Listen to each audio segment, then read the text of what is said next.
Hey everybody, it is Professor Parish, and this is the week 6 ACE video. So it will be our last SAT prep video, as well as talking about what we're doing for this week in class. So if you go to week 6 here, we are going to be meeting at the Harrisburg Township Park at 4 p.m. It is 921 West Poplar Street, Harrisburg.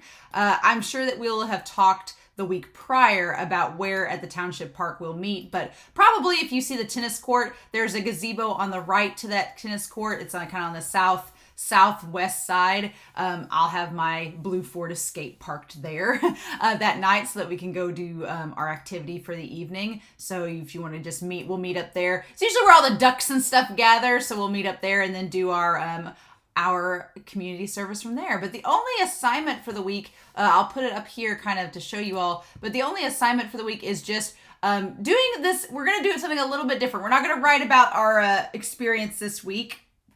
We're not going to write about the experience with community service. Instead, you're going to complete one of the diagnostic tests here. So if you click on this link here, it's going to take you to this diagnostic test link. So there's different ones you can do. You can do the math diagnostic, and you can choose whichever one you want to do there. But you're going to basically, you'll click begin, and it's going to begin the test. Now, the average time spent, there's a lot of time spent on these tests. These are just averages, right? For example, the diagnostic technique number 13, the average time spent is 2 hours versus one that's really difficult, like diagnostic tech 7. It takes like the average time spent is 7 hours. Now, this is not how much time you're going to have to spend on the test. Don't be freaked out by that. It's just the average time people spend on it, working on it. So you can see on the diagnostic test, the difficulty. Some of them have like a 4, like it's in orange. It's a pretty difficult test. And some of them are a little bit easier. So like the diagnostic test 11 is 20 questions versus the diagnostic test 7, that's 40 questions. So pay attention to how many questions are on that test. If you're not wanting to do anything crazy, you can do one like diagnostic test 15 that only has 20 questions. Or if you want to challenge yourself, you can do like diagnostic test 12 that has 38 questions. But my goal is that I want you to take one of these tests. I want you to take one of them, and then in 500 words, write an analysis of the results. So we've talked in previous weeks about identifying your weaknesses. And I'm going to talk about that later on in this video when we talk about the night before the SAT. So what I want you to do is take one of these diagnostic tests, and then in 500 words, talk about the results. Talk about what you did well on, what you struggled with, how you felt during it, about time management. Talk about all these aspects that we've referred to in previous videos and explain that in this essay for this week. So that is the essay assignment for this week. You're not talking about community service. We're just going to talk about that instead. So aside from that, there is like a 10-page section of our textbook I would like you to look at, pages 557 to 567, and then obviously keep working on your individual community service projects. So that's pretty much it. The essay is going to take a little bit longer than usual this week, but hopefully if you do that during the week, or if you do that at home, whenever, even if you do it on the weekend, these aren't due until next Tuesday, the following Tuesday. So you've got all weekend to do it. If you want to wait until the weekend to do the diagnostic test, since it can take a long time, you can do that as well. And we'll talk about this in class as well Tuesday night. So that is basically it for that portion. With that being said, I do want to talk about one more aspect about the SAT. So as far as the SAT goes, the last aspect I want to talk to you all about is the night before, because the night before is just as important as anything else to do with the test. And a lot of students will ask, what should I do the night before? Should I study? Should I take the night off? Should I relax? Treat it like you would any other night before a test. You should probably study. I would say you should study because that's just going to refresh your mind. It's going to make things more fresh when you go in the next day. But does that mean pull an all-nighter? No. There are some things I do want to suggest, some different things that I can recommend, as well as things you should do the night before.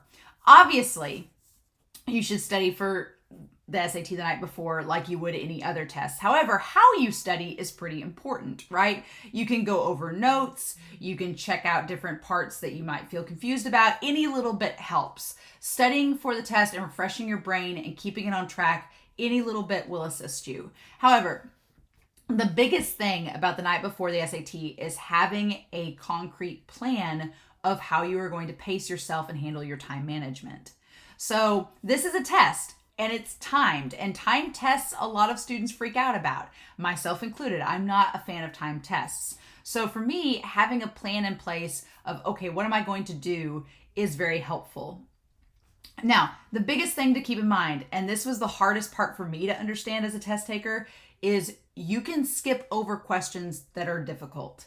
If you get to a question and you're stumped by it and you spend no more than 2 minutes on it and you still don't know the answer, mark it, skip it, and come back to it. Write it down, come back to it.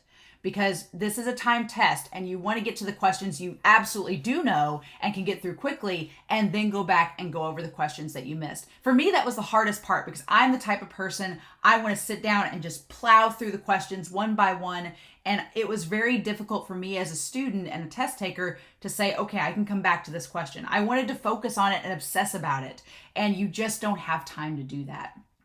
So don't spend any more than 2 minutes on a question. If you're stumped, mark it down. And the goal is, as you've been practicing these tests and figuring out your time management, the goal is that you will have time left over at the end of the test to come back around and face those questions that you were confused about earlier. You want to get the good questions that you know the answers to out of the way first, then come back and focus on those questions that you were struggling with.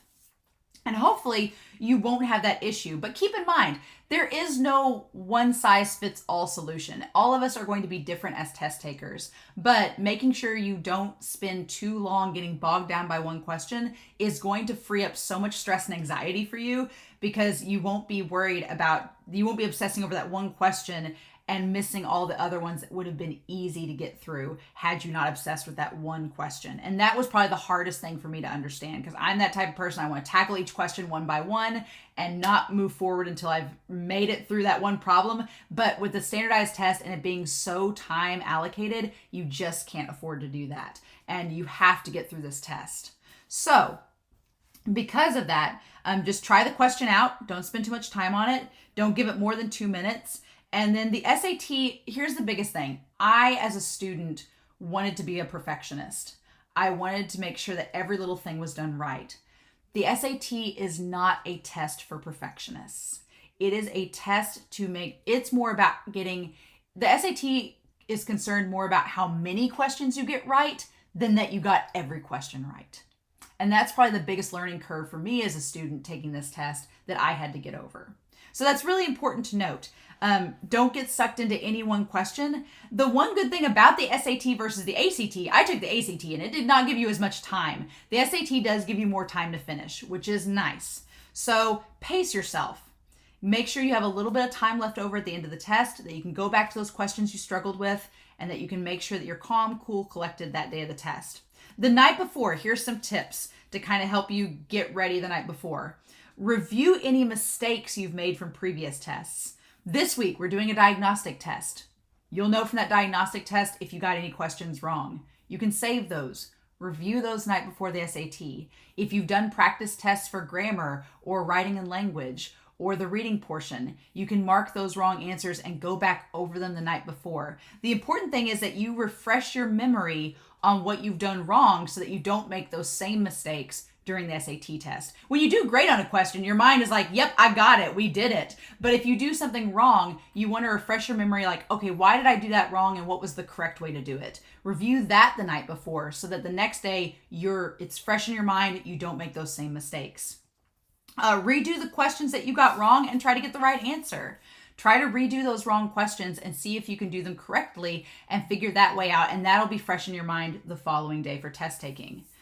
Revision, it can help basically just hardwire into your brain the correct answers. Review concepts that you struggle with the most.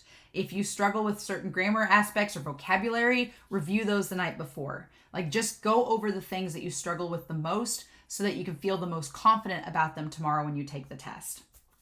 And obviously, this is going to be different for everybody. We're all deficient in different things. For me, it's math. I would have to review a lot of math the night before the test. Language and grammar and writing, I felt great about. But math, not so much. And that will be different for other students. Some students are great at math, and it's language and writing they struggle with. So we will all have different areas we have to focus on the night before a test. But the main thing is you are as prepared as you can be. And finally, that leads to this last point. Don't pull an all-nighter. Do not underestimate the power that sleep and nutrition can have towards your cognitive functions. So make sure you get 8 hours of sleep the night before, no matter what. Even don't pull an all-nighter, get 8 full hours of sleep. When you wake up in the morning, even if you're not a breakfast person, eat something. Don't go into a test on an empty stomach. Even if it's a banana, even if it's a bowl of cereal, even if it's Pop-Tart, whatever the case may be, even if it's bacon, just make sure that you eat something that morning so you're not in on an empty stomach, because that will distract you during the test and it will ruin your concentration. And make sure that you get that 8 hours of sleep so that your brain is fully refreshed, ready to go, and you're not like drowsy and groggy that morning.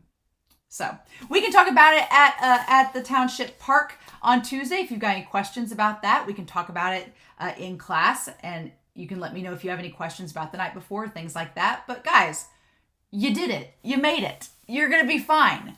Just make sure to pace yourself, have a plan in place, get a good night's sleep, eat something that morning, and just be confident. And no, it's just a test. At the end of the day, you can retake it. There are other factors. You want to do obviously the best that you can, and you've put in the work to do the best that you can, but just do the best that you are capable of, and things will fall into place. So I look forward to seeing you guys on Tuesday. But as always, if you have any questions, feel free to let me know. But otherwise, I look forward to seeing you guys at the park, and I'll talk to y'all next week. Bye.